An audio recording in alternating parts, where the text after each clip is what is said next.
Hey, what's going on, family? This is the Real Word. This is your boy, Pastor Santa Cameau, and I'm with my brother. What's up, y'all? This is your co-host, Rickard, Jean-Noel. We welcome the second episode of The Real Word. Shout out to everybody that's been watching. Shout out to everybody that's been supporting. Shout out to everybody that has helped us to get this far within everything that we're doing. Today we got a special guest. Introduce yourself. Hi, my name is Sophia Jean-Noel. I'm Rickard's sister. Shout out to Sophia, my sister, for coming on the show for the first time. Shout out to Santa Cameau. And shout out to the Real Word, because today we dropped a special flyer. Tell the people about the flyer, Sanders. So basically, last year we gave about 2,000 boxes last year at Jordan River SDA Church. This year we want to take it to the next level. We're asking that everybody who, I want to just say this first and foremost before I continue. A Christian is one who exhibits the love of God, and not only exhibits the love of God, but also exhibit the love that they share with others and everything like that.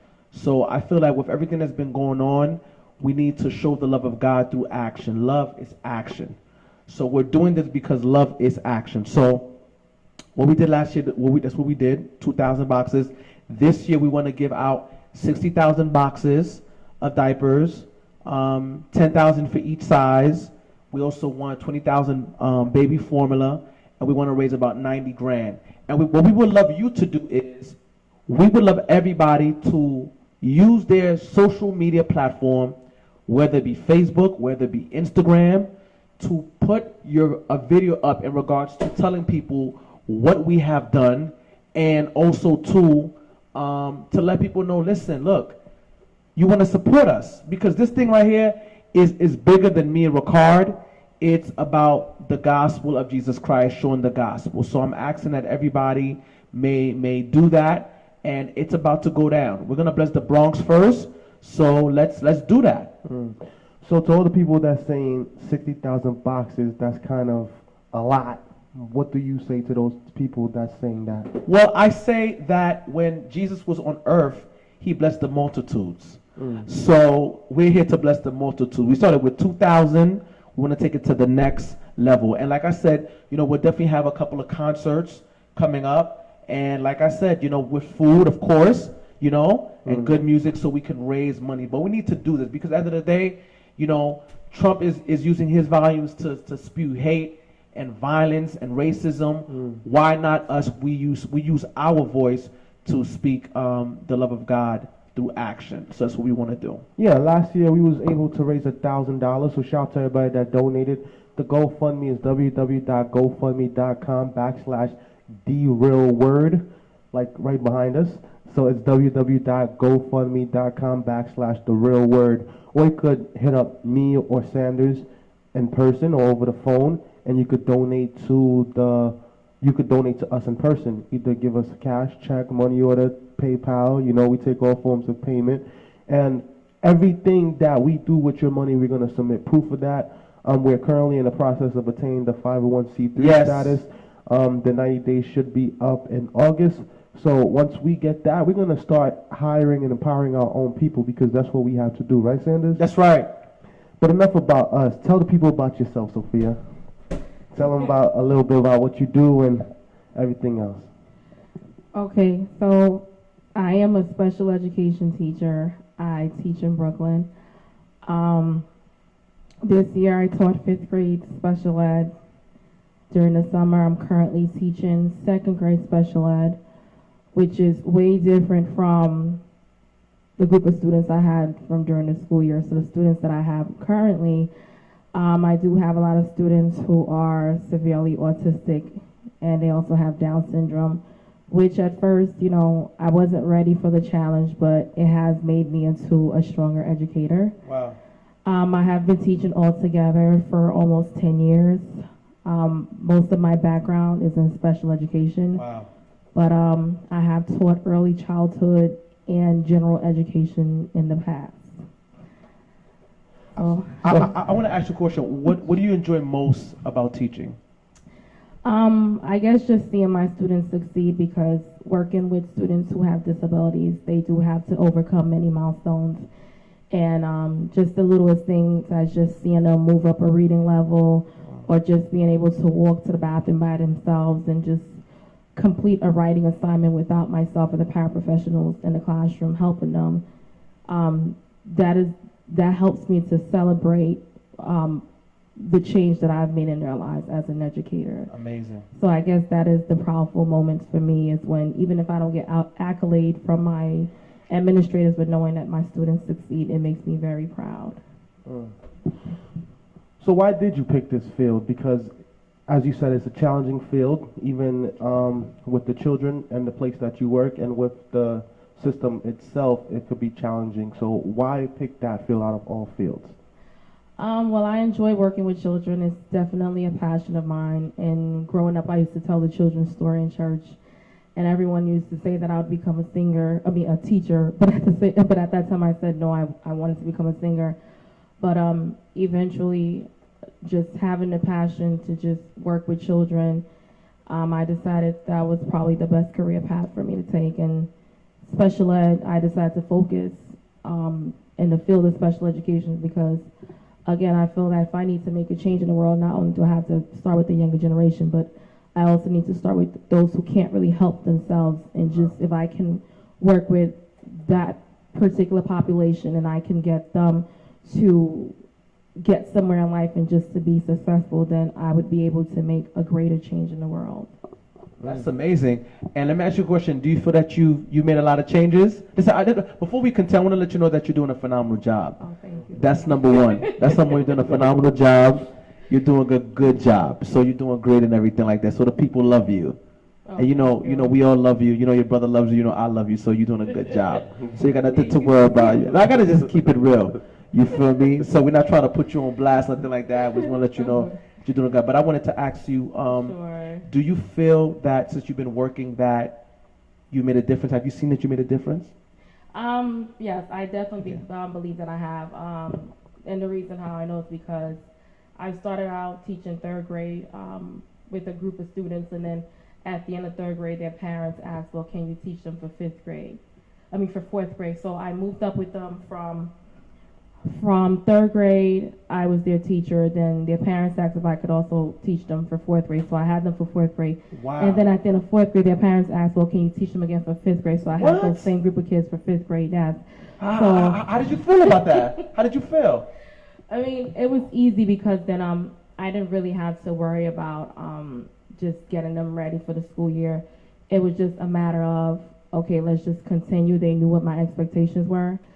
So it wasn't as much of a challenge, but it was good. It was good. And then when they graduated, wow, at the end of this year, they graduated, and they're moving on to middle school, which was bittersweet. You know, it was great because then I got to see them just grow throughout the 3 years that we were together. But then now I'm like, what do I do with myself? Because I've had the same group of students since they were in third grade. So that's amazing. That's what's up. So how is it working in Brooklyn? Because we know Brooklyn children sometimes, because of the atmosphere that they're in, the environment, it also affects them. So how are children in Brooklyn? Well, where I work is very diverse. So I would say it is different from when I taught on Long Island. Teaching at a New York City public school is definitely different. But at this particular school where I work, the parents are very involved, which is great. They are active in their child's education. But when I taught in East New York, the parents weren't as involved, and that was definitely a challenge because many times I found myself stepping into the mommy role.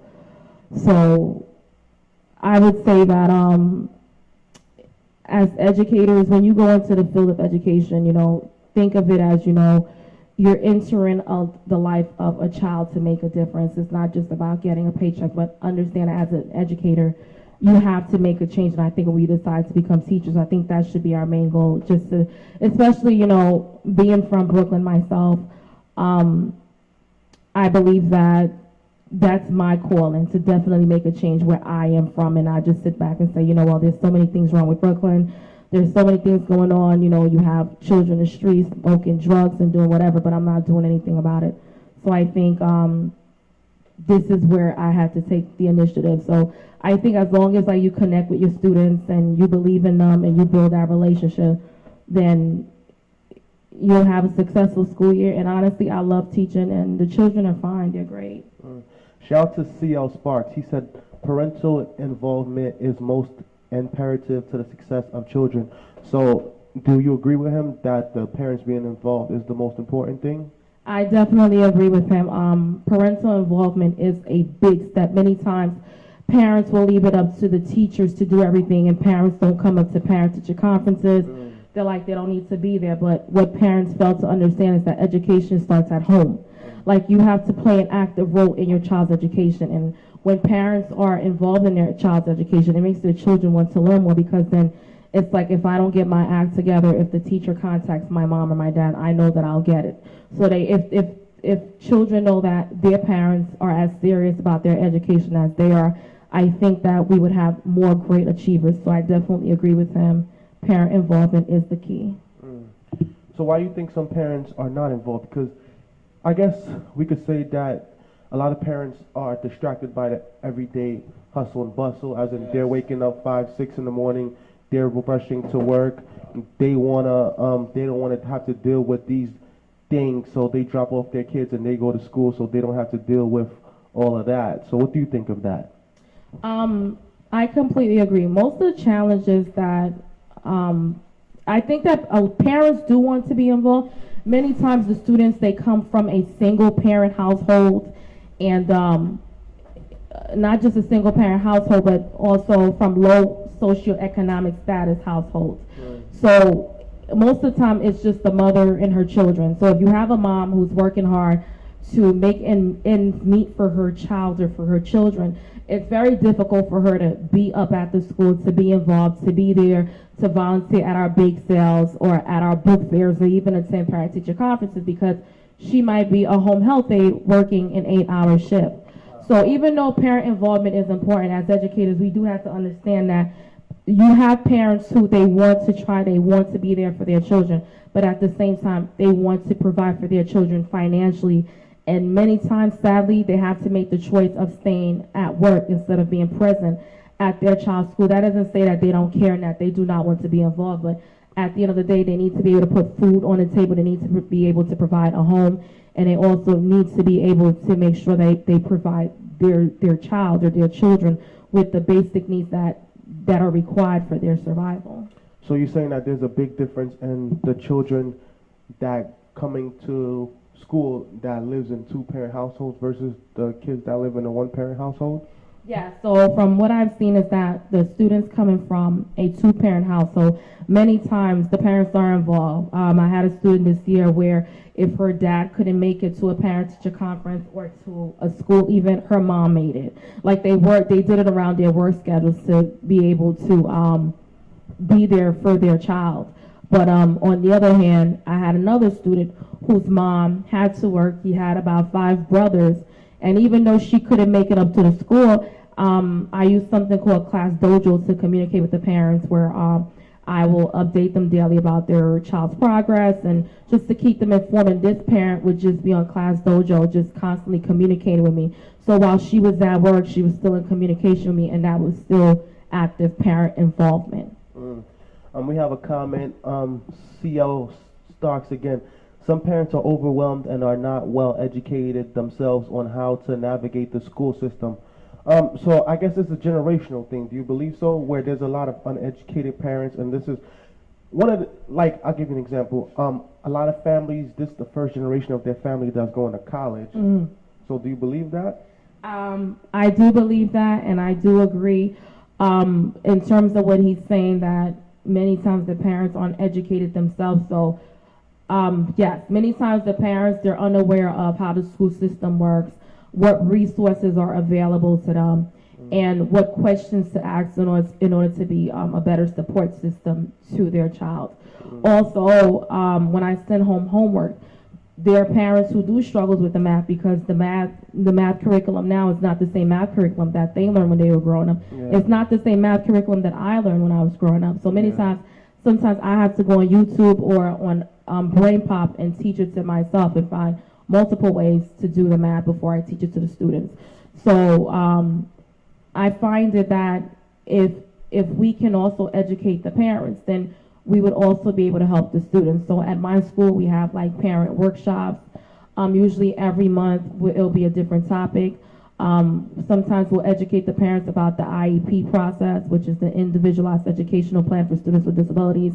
What are the different components of the IEP, what they need to know if they attend an IEP meeting, something they don't understand, they have to speak up. We do offer translators. So the more that the parents know, then the more they can be actively involved. That's part of educating the parents. Just letting them know what resources are available. If just, communicating with them and telling them, well, if you don't understand something, I have an open line of communication with the parents. So they know that if they need to reach out to me, they can use Class Dojo anytime. They can shoot me an email. They can call the school, and then if I am available, the secretary does put them through.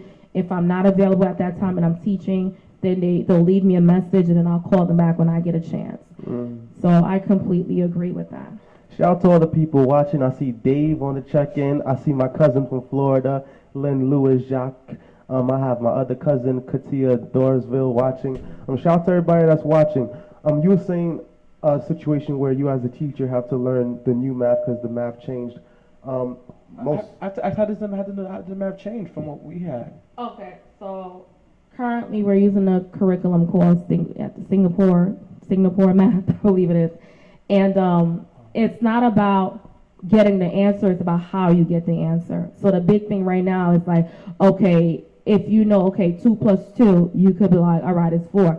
But they might make you do it 1 plus 1 equals, and then you got to do 1 plus 1 again.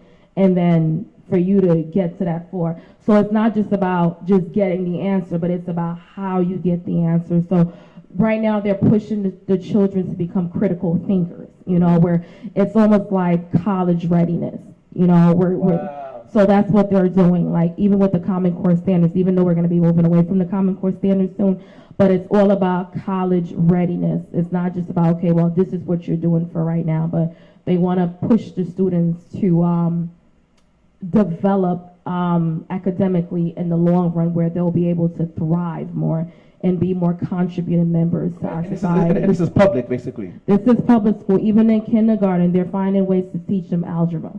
Even in first grade, they're teaching them like little different ways to go about it. Like it's not as complicated as we do it when we get to like middle or high school. But I taught 5th grade this year, and I was just looking at the math. They had to do pre-algebra. When we did a squared plus b squared equals c squared, like they had a version of that they had to learn how to do.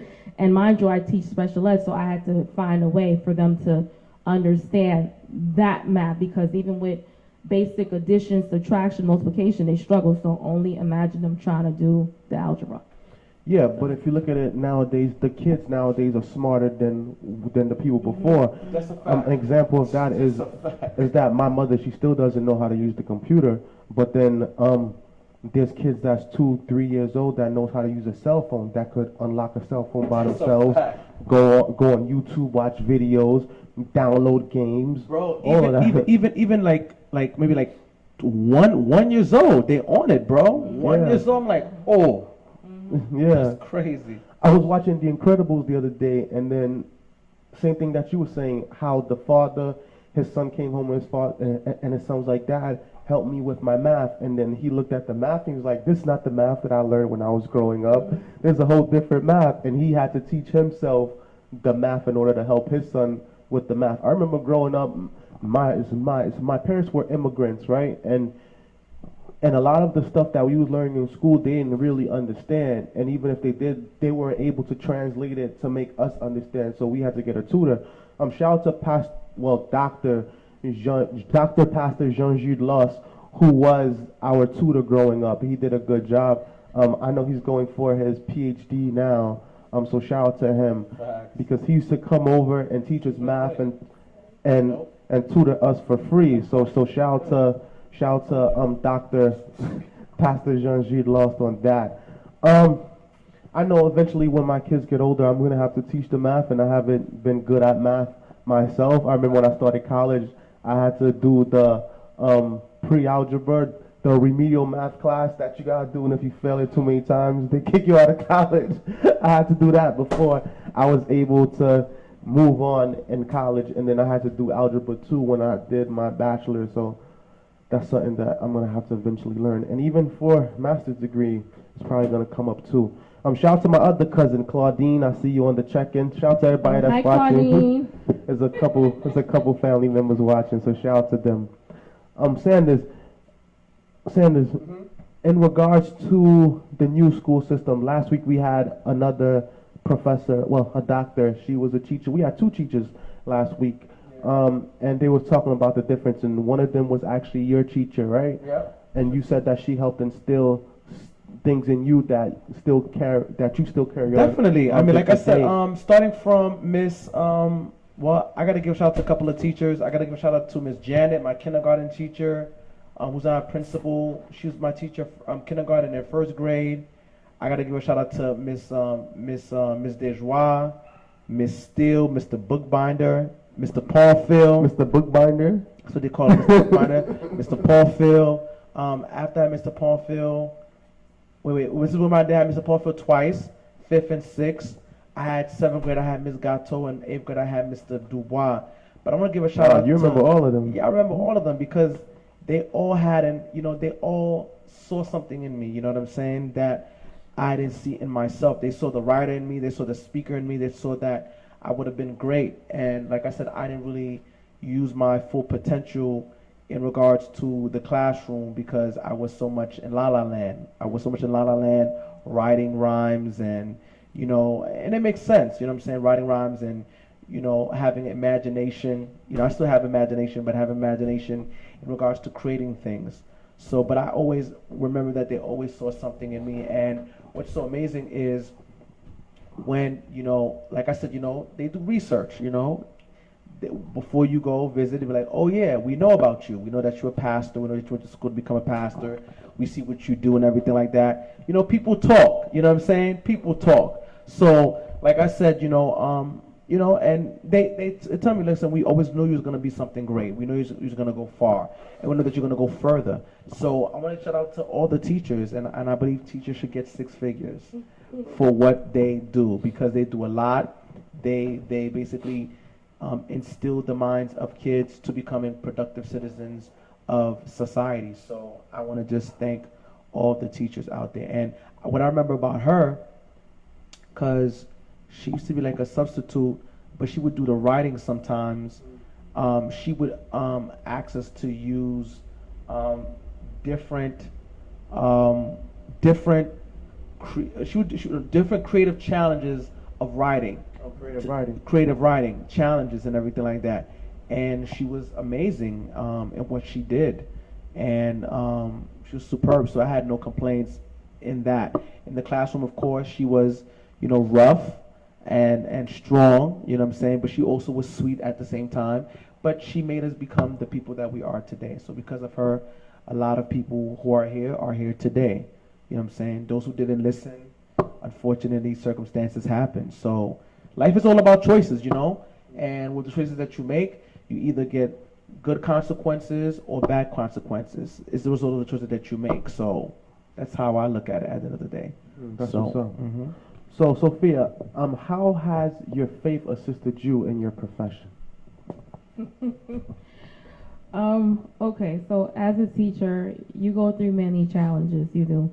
You don't just go through challenges with the students and just making sure that they learn and finding different ways to modify and differentiate the curriculum to their best ability, but you also have to deal with your administrators. You also have to deal with other coworkers. And this year I was fortunate to have a good group of students. But last year I did have a child in my class who was very, he was difficult. And I remember just trying to find different ways to just help him to not just understand the work that we're doing, but just to keep him engaged in the classroom. And it was very difficult, and I remember times just praying and just asking God to just help me, because not only was this child difficult, but his mother was also difficult, and his mother had a bone to pick with administration, so she made it difficult for myself and the paraprofessionals who were in the classroom, because she was trying to find a way to get to administration. And then I remember just praying about it, and just I would write my tithe and offering, and then I would also just give another special offering to God, and just asking Him just to help this mother to be understanding, and just to help her to understand also that when she makes it difficult for us, she's also making it difficult for the child. Because I remember one time he came to school and he told us, he said that he has to be bad today because, so he was just looking for different ways to just antagonize everybody on behalf of his mother. That's crazy. And I remember just praying. I kept my anecdotal notes, and I even came up with a behavior plan. So, you know, I basically had all my T's crossed and all my I's dotted. And then when we had the evaluation for him, and then we had the IEP meeting, based on the data and the evidence that... Pause. Just want to show that somebody just gave you a shout out. The person said this guest is very knowledgeable with topic of education, and she'll continue to be the advocate that she is to our children. Respect. Oh, thank you so much. Thank you. Thank you. I told you. Continue. All right. So since I had I kept everything in a folder, and I had every plan that I came up with for this child in regards to their disability. And the information that I collected was very valuable during the meeting that we had with administrators and with his mom and the rest of the staff members who were present. And so it was determined that he has to go to a different type of setting, a District 75 school where they could better suit his needs. So it was not just me collecting the information that we needed in order for this person to receive the services, but it was also the fact that I prayed, and I couldn't have made those decisions and have known to, like, okay, well, I need to do this, I need to do that, without praying and just, you know, asking God to guide me. So basically, how did they feel in regards to the school, the administrators feel in regards to redistrict? How did they feel about that, the decision? They felt that we did what was best for the child. At first, the mother was very hesitant because she said she had heard negative things about District 75 school. And, but she put herself in that situation. Right. But we encouraged her to check out the different schools. We provided her with a list of schools to just, you know, go look at it. We said to her, like, this is not set in stone. It's not permanent. He doesn't have to go there. Just go look, just go see. And if you like one of the schools, okay. If you feel it's not right for you right now, okay, we'll keep him at our school. We'll continue doing our best with him. But, you know, just go check it out. And we also had the school psychologist and the social worker attend with her. So she ended up picking a school. We were just like, thank God. But that was the best environment for him, because sometimes we just have to do what's best for the child. You know, I know parents don't like for their child to be classified as special needs. They feel like it's a bad stigma. But at the same time, if you're not doing what's right for your child academically, socially, then you're doing an injustice to your child, and they're not going to be successful. Okay. But they rebrand the name. They don't call it special ed anymore, right? No, it's students with disabilities. Even the different classifications, like mental, you can't say that a child is retarded. It's intellectually delayed now. So it's just... Intellectually delayed? Yeah, intellectually delayed. Oh, they call it intellectually delayed. Right. So they're not... That's a fancy word for slow. So they're not calling them... Because, you know, if someone calls you mentally retarded, that's very offensive. Yeah, so you can only imagine calling a child mentally retarded. So he's intellectually delayed. Wow, that's a new word. Intellectually delayed or intellectually challenged. If there's an issue with them with reading and math, you know, they're learning disabled. So you can't say that they're slow. So, yeah. I feel like the That's system real. sometimes they fail these people, because if they don't have like a strong family member to look after them, a lot of them end up in homeless shelters or in like these adult homes. Because even at the place where I work at, there's a lot of people that suffer from mental disabilities that were in special ed when they grew up, and after a while, no one wanted to take them in. They end up homeless. Like, yeah, they get the SSI check, but no one wants to really take them in. End up homeless. Like, there was an individual, he's probably in his late 20s. He was special ed his whole life, and now he's like 28, 27. He still can't read. And the way I found out that he can't read is because me and him was on the train one time, and he was like, where are we going? And I pointed at the thing. I said, right there we're going there. And he said, where? And I said, right there. He said, I can't read that. And I'm like, if you can't read, then how do you text? He said, I got the iPhone. I just press the button and I talk, and then it writes out the text for me. That's a fact. And it reads it to me. It even edits too. Yeah, and he was like, I was able to get this far without being able to read because in school I was retarded. People kept calling me dumb. And to deal with that, I used to fight a lot. So that's why sometimes when they call them retarded, they get upset and they start fighting people, and then that causes more conflict, and sometimes that causes jail time, and sometimes it just causes people not to want to deal with them. Facts. And sometimes these people have other mental disabilities. Sometimes they suffer from depression. Sometimes they suffer from schizophrenic. A lot of different things, you know. So it's a collection of things, but sometimes it goes back to the parents. Like, you know, when I was working in the South Bronx, that's a high poverty area where majority of the people live under the 200% poverty level. So imagine being poor and then times that by 2. So that's like if you got $10 in your wallet and this person got negative 10, you know. So these people sometimes, like, I don't want to say that they're ignorant, but they're mentally challenged in a sense where they'll be pregnant and they'll still be drinking and smoking, you know.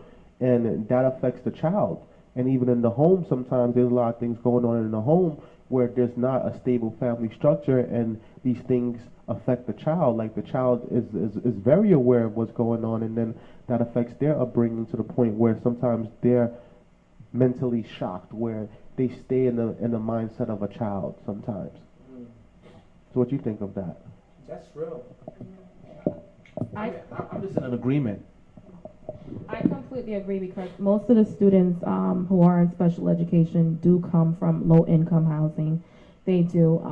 They're at the bottom of the poverty line. And yes, with regards to what you were just saying, parents will be pregnant and they still do the things that they know they shouldn't do. And those factors do contribute to their child being born with a mental defect or a learning disability. I also see it too where I don't want to put the race card out on the table, but I do see it where, like, a lot of minority students are tracked towards special education. And some do it for the check too. yes, that's what I was about to say. So many times the parents will want to put their children in special education because they want that disability check, or they want the Is it a lot? No, really. It's probably like a couple hundred, like between 600 and 900, depending on how bad they are. Because there's a grading system, right? Depending on how bad they are. So what happens is there's a certain time of the year where No, you gotta just speak a little closer to the mic. So what happens is there's a certain time of the year where I get all the papers either from the parents or from the secretary, and there's papers that I have to fill out. Listing what is the child's disability, what is their reading levels, math, strengths, writing, so on and so forth. And it's funny because you won't really see parents during parent-teacher conferences, but when they need that paper, they're emailing and they're calling you, you know, and for the recertification. Yeah, and then it's funny because, like, I feel that my goal as a special educator or as an educator in general is to make sure that students achieve and that they thrive. And one thing that I try to do is declassify students. I don't want them to stay in special education because I think special education should be like a temporary thing. It should just be a security blanket. You know, you need that little help. Okay, we're here to help you, but you shouldn't be in special education throughout your entire educational career. But the thing is, when I try to declassify students, their parents are like, no, they could stay. And it's like, don't you want to know that your child is doing well? Don't you want to know that your child is able to be in a general ed class, that your child is able to perform on the same grade level as their peers, that they don't have to stay in this little 12-1 class? Aren't you happy that they're able to move on? And they're like, no, you know, they can stay in the class because they want that check. And again, parents don't. Do they say adamantly they want that check? They don't come out and say it, but then they're like, they need the benefits. When they say they need the benefits, I know what the parents are trying to say. You know, they want to keep their child in that type of setting because they want to receive the extra funding and the extra benefits that comes with having a child with disabilities. And it's really, really sad because then it's like they're holding their own child back, you know. But I did have a parent that's one of those same parents for middle school. I said to her, I said, you know what, your child is going to middle school. I'm only going to keep them in self-contained in middle school for just math and for math and ELA. But social studies and science, I think they can go into a general ed class. Look, if it doesn't work out, okay, when you have the next IEP meeting at that school, just tell them that you want them to be in self-contained full-time. But then your child is capable. Like, she's been doing really well. At graduation, she received 3 awards and she was happy. You know, so just give her an opportunity to show you what she is capable of doing, that she's a really smart girl. Don't hold her back. Yeah. Shout out to CL Starks again. They said it's called a face-to-face letter. Sadly, it's go to the parents. Another thing, even when a lot of these people, when they grow up and they have children and they're in these government programs, they have something similar to what you were saying, but it's called an ILP, an independent living plan. And it's basically they get assigned to a social worker now since they're an adults, and the social worker sets up a plan to help them get their life back on track, whether it's they need assistance with financial budgeting, whether they need to be assisted in other programs, whether they need a home health program where someone comes to their home and helps them every day, or whether they need housing, for instance. So these people, they start off in the system, and then it's almost like they stay in the system for the rest of their lives, sadly. What do you think about that, Sanders?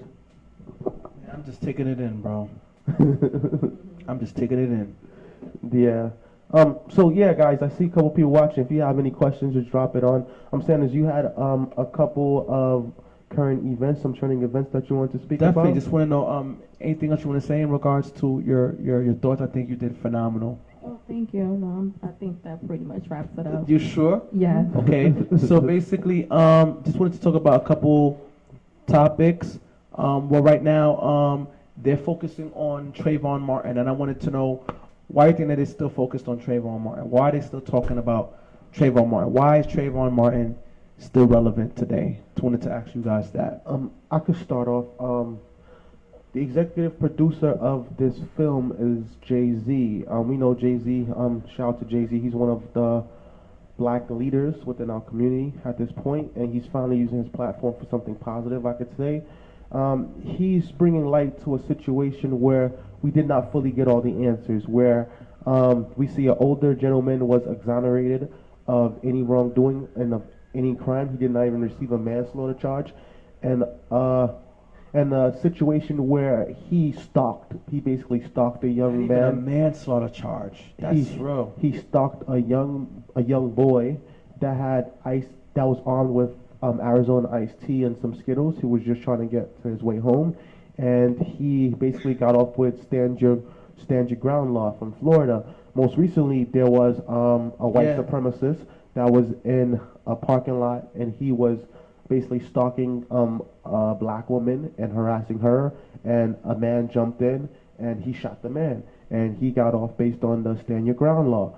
So these are things that but they gave him, I think they gave him 25. Did they give him? Which guy? The black man. No, the black man got killed. But he got killed. He got killed by the That's white supremacist. crazy. The white supremacist was harassing a woman, and then the guy stepped in, and then he got shot, and the guy got off because of the stand your ground law in Florida. So it's things that we're still dealing with today, you know, especially in the atmosphere where we live in a situation where a lot of people are getting comfortable within their racism. A lot of people say it's because of the presidency and things that are going on, and this is bringing light to a situation. It's unfortunate what happened to this young man, and I think by bringing light to the situation, it would assist us to prevent these measures. Not only us, people of color, but people of other races, where they could understand one another and have better sense of communication instead of resorting to violence. That's well said. How about you, teacher? I completely agree. I do feel that, since Trump has been president, a lot of people have felt the liberty to just act on their, how would I say it, hidden desires. I guess, or if they have a race issue, they feel so comfortable now where it's like, okay, well, you know what? There's someone who kind of sees the same point of view as I do, so let me just do it. And they've been getting away with it, and it's very, very sad. I mean, America has come a long way. There has been changes, and with everything that has been happening recently, it almost feels like we're backtracking. You know, and I think this is where, especially people of color, we need to collaborate and come together as a people. It's the only way that we're going to be able to bring forth change, because even when you look at back in the 60s, when African Americans back then, when they were trying to make a change, they were together. They were allied together, and I think that many times as a black community, instead of like working together and collaborating, you know, we're often against each other, and it's for the most petty things. You know, you see someone with a new pair of Jordans, and it's like you want to kill them just to take those off their feet, and it's like, it's very sad. And I think that we need to open our eyes more about what's happening in the world around us, and then just come together and just figure out a plan, because if we're united, there will be change. You know, you notice that, like, with the lighter shade, if there's an issue, they stand firm and they get laws passed. You know, they go to the White House, they go to the Supreme Court or wherever they need to go, and they get laws passed. You know, the gays, they stand united, they stand strong, and they're able to make change because they are a very strong body. And I think that as minorities, that's what we need to do. Or things are going to continue to happen around us. We're just going to sit back, we're going to cry, we're going to complain. We might have like a rally or a protest for a day, but then after that we sit our butts down and then nothing else happens. We're only mad temporarily, but we're not doing anything for the long run. I think as a people, we're easily distracted. Before, it was African American rights, and that transgressed into civil rights. And within civil rights, it seemed like every other minority group got more rights than blacks within that situation. That's a fact. And it seemed like we were too busy defending the rights of other people that we basically forgot to defend the rights of our own. Or so we forgot that we were treated as second-class citizens in America until we was harshly reminded by the powers that be. And I think it's a awful rhetoric that keeps repeating itself over and over within America, unfortunately. Shout out to Sejo Nash that just tuned in. Sanders, what you think? As a preacher, as an activist, because you've been there at several rallies, you know, most recently for your friend Sahid. That's his name, right? Sahid? Yeah, Sahid, yeah. Yeah, most recently there, and you know, there's that inspirational picture of you kneeling down in front of the candle. Shout out to Sophia Theo for the check-in. And you're there kneeling in front of the candles and you're giving a prayer. That picture was really, really positive, and I think that picture was strong in itself. It spoke 1,000 words. Wow.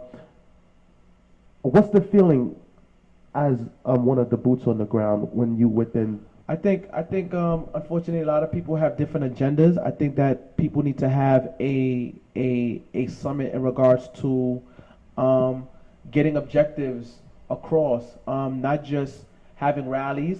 They have their point, I understand, but we need to also start having boycotts. Boycotts are very essential, very important, and I think that's what we need to do on a consistent basis. And I want to shout out Colin Kaepernick, who's brought an attention by himself, saying, you know what, we're going to boycott the NFL. I'm not going to watch the NFL and everything like that. So salute to him and everything like that. And also, while we boycott, also too, we get legislators from the local level, from the mayor to the governor, of changing laws, and from then they can go to federal and everything like that to pressure people like Trump and everything like that. You know, we can all make a difference. We can all make change, but like I said, we need to start boycotting first with our dollars, because the black dollar is powerful. We are the biggest consumers in America. You know what I'm saying? And we need to start investing in ourselves. And I think that's what we need to do as a people. Once we boycott, we have demands and we change laws. We have the power. We are the people. We just need to use that in a more positive light. So that's what I would recommend and everything like that. Are we going in the right direction? we could be doing more. We could be doing more. Unfortunately, Obama kind of got us too comfortable for these 8 years. You see what I'm saying? And the reality is the reality. So, like I said, we'll see what happens. But I feel like during Obama's presidency, there was the most black people killed on television or on camera than any other presidency. And I felt like it was almost like a spit in the face. I think it's a reminder. It's a reminder to let us know. Listen, look, it was modern day lynching. Yeah, like it's a reminder. Like, listen, you may have your guy in the White House, but we're still in control. And I think that was the reminder for us. And I think we just need to wake up a little bit more. I feel like we're up, but I just feel like just a little bit more. You know what I'm saying? We're like she said. We it's not us, but there are those that they want to go against each other as black people. You know what I'm saying? We gotta focus our attention. Like, we gotta protect our women. They're killing our women. There are people that are missing. Yeah. There are black people right now that are missing that have not been found. They actually found a couple of bodies the other day. I don't know if you guys heard about that. Of black people that bodies were discovered and they were mutilated. How did that happen? Like, we need to really wake up. Yeah. Speaking of that, I was speaking to someone about that today, and they said that almost every week or every month, I think he said every week or every month, over 2,000 black people go missing, and more so, there's people that's hunting black people for the melanin and black body parts. We need to wake up. And the sad part is there's cameras everywhere, and the government knows everything. So if these people are missing, then the government must be in on it. That's a fact. The thing is that we need to get strapped up, and we need to protect our own at all costs and at all means necessary, because it's real out here. You know what I'm saying? Like I said, the black woman that just got killed, that was an unfortunate situation.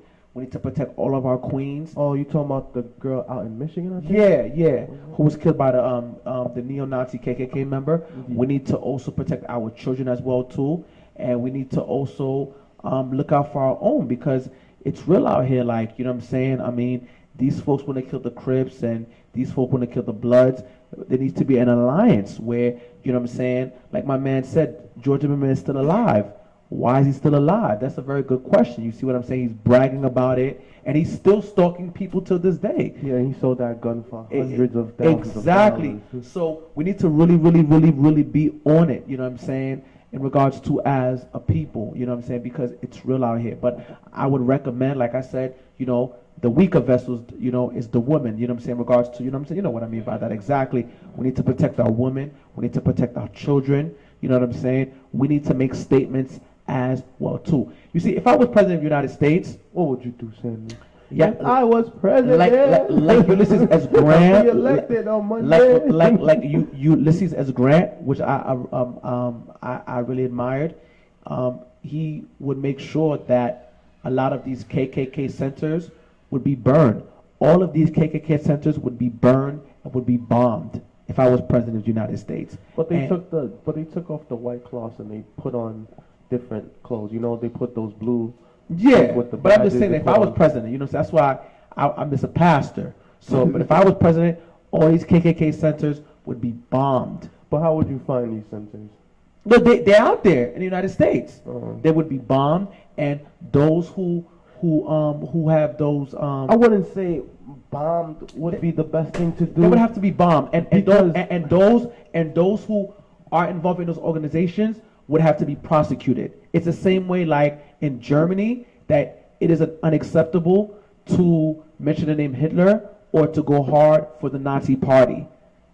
Like, Hitler's not mentioned in Germany at all, because the thing is that you're spewing hate.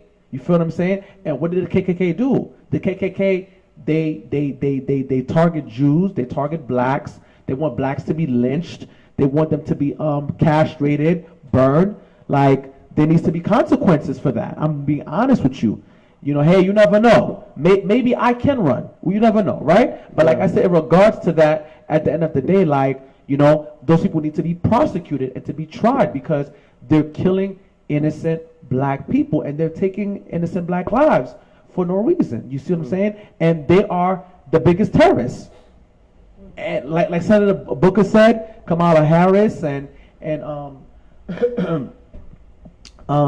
Senator Mendez and Senator Senator Schumer, they are the biggest terrorists. Why they're not being targeted? Why they're not being investigated? You see what I'm saying? But that's when we have to get together as a people, and we have to make noise in order for them to be investigated, in order for change to happen. Because if it's happening to our people and we're quiet, then they think that it's okay because we're not doing anything. Like I said, we'll get mad about it for the time being, we'll complain, but we're not taking it an extra step. We don't have any consistent rallies, consistent marches. We're not going to the Supreme Court. We're not going to the White House. We're not writing to our senators. We're not writing to the mayor. So it's like nothing is happening because we're not trying. The civil rights leaders back then, they worked. They did the sit-ins. They did the boycotts. They marched. Okay, they went to Congress. They did everything that they had to do in order for change to happen. So it's not going to happen if we just sit there and we fold our arms and we get mad and we huff and puff and we cry. Yeah. We have to make noise in order for things to start happening. Because it's survival. It's life and death. And like I said, God, like I said, I never would have thought that the situation would happen to Saeed. You see what I'm saying? You see what I'm saying? So my thing is that, like I said, God forbid it's like any of our close friends is missing. Or let's say, for example, that you find out that, one of our friends who passed away because they took body parts. Mm-hmm. Like, you know what I'm saying? But you find out, when they do investigation, they find like a lot of trash bags inside the body and everything like that. These things are something like that's for real. So we need to really, really, really be on our guard because there's a war out there, man, towards our women. There's a war out there towards our children. It's psychological, it's mental, it's spiritual, it's all that. Like it's real out here. You know what I'm saying? Shout out to CL Starks. Once again, sadly, the unity that exists during the civil rights movement isn't as prevalent today for the most part. That's a fact. It's because I think we lack solidarity where we are not unified. We allowed many differences to come in between us. Light skin, dark skin, Brownsville, East New York, Canarsie, Jamaican, Haitian, Trinidadian, even Trinidad and Tobago. Some people are like, oh, I'm Trinidad, I'm Tobago. Like, they let all these differences come in between us, but when other people see us, they be like, okay, you're black. Yeah. They don't see the differences that we see within ourselves. But then we always doing things to social class within one another, and then all that does is separate us. There's a famous African proverb: if there's no enemy amongst us, then the enemy from outside can't get in. And a lot of times we forget who we are, and with no knowledge of self, you're gonna be lost all the time. Facts. And we're not listening to the elders that came before us that's providing us with knowledge. We're not reading these books, and we're not writing our own books, so therefore other people are writing these books, and other people are rewriting our history, and we're standing aside not doing anything about it with our hands out, and we're living hand to mouth, as in we have our hands out for something to put in our mouth, and whatever they put in our hands, that's what we put in our mouths. So we basically receiving the crumbs, and we're satisfied with that, because a lot of people are basically satisfied with the life that they're living, and they're not ready to take that step and get to the next level. And I think a lot of our people, I'll give you a perfect example. Dave Prescott, or whatever his name is, his last name is Prescott, he plays quarterback for the Dallas Cowboys. He said, oh, I'm about change, I'm about the future, I'm about unity, but I don't feel like kneeling for the national anthem is the right place during the football games, because football is about fun and it's about family. So even though I'm about unity and I'm about change, I don't think that's right, and it has no place. So basically, you're saying that, okay, I want change, but I don't respect the change that they're doing, because I would just rather do my job and get paid and go home. So if you're not going to be for the movement, don't downgrade the movement, because once you downgrade the movement of your own people, then other people are going to be like, it's okay to diss your people because you dissing your people first. And I think that's our biggest problem. We don't respect our own lives as black people, so it's difficult for other people to respect our lives. A black man is so quick to kill a black man, but when it comes to someone else of a different race, he's like, oh my God, I can't do that. And I guess that's what causes it. Oh, that's real. That's real. Man, tonight was a good conversation about this. It was amazing. We need more of that, and we need to bring more awareness. So, like, guys, man, protect your wives, protect your sisters, protect your aunts, protect your mothers, protect your nieces, protect your cousins, protect our women, you know what I'm saying? Protect our children. And protect Philippe. And protect What's Philippe? No, that's a watch. I'm being funny. Yeah, facts. And protect our own, because it's real out here. You know, there's a war out here. You know what I'm saying? There are rules to white supremacy. We need to be alert and be awake. You know what I'm saying? And give back to our community. This is what we're doing. We're giving back to our community. We bring awareness. Two brothers are here. You know what I'm saying? Making changes. So that's what we need to do on the long run, and also giving people exposure to speak about these things, which is beautiful. So closing thoughts, Sophia, before we close?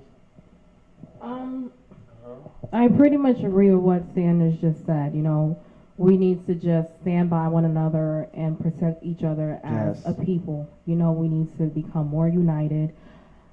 And if we see that there's an injustice being done, or if there's something that we don't agree with, we need to speak up. We can't just sit, you know, we need to speak up and then try to work together in collaboration.